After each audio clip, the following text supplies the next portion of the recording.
want to ask you something, and I'd like you to actually sit with it for a moment rather than answer it quickly.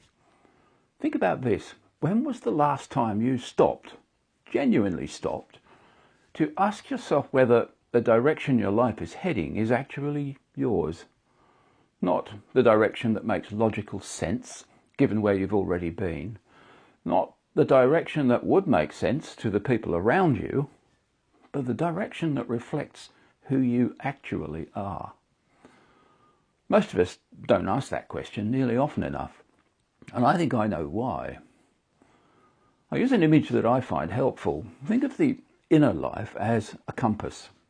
When it's attended to, when you know your values, when you're honest with yourself about what actually matters to you, it steadies. It gives you orientation. It doesn't remove the uncertainty from life, but it gives you a sense of direction that comes from somewhere real. When it's neglected, it spins. And in the world we're living in, there are a lot of magnets pulling at it. The expectations of other people, the pressure to be seen, to be doing well, the accumulated weight of all the shoulds that most of us carry around. The compass responds to all of that.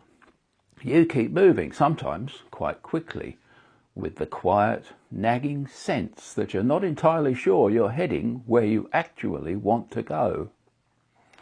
I lived that way for a significant part of my adult life.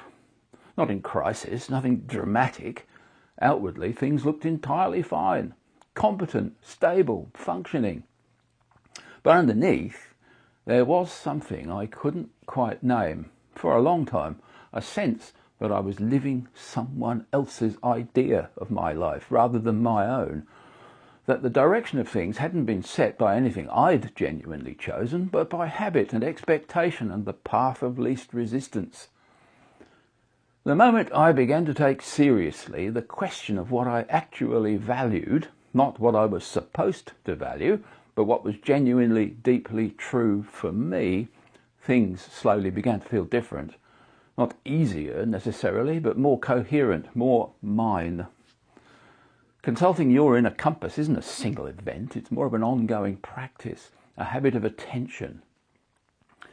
It might be as simple as pausing occasionally, honestly, to ask, what do I actually value? What am I doing that reflects that, and what am I doing that quietly contradicts it? Where does life feel aligned, and where does it feel like I'm carrying something that doesn't quite fit? Those questions can be uncomfortable, but there's a quality of steadiness that begins to emerge when you ask them, a sense of direction that doesn't depend on external approval or the absence of uncertainty. That's what I mean when I talk about living from the heart. Not a perfect life, but an aligned one. I'd love to know where this lands for you. When did you last check your compass? And what did it tell you? If this resonates, I explore it in much more depth in Living from the Heart, the first book in the Heart series. There's a link at bernardcates.com. I'll leave it in the description below.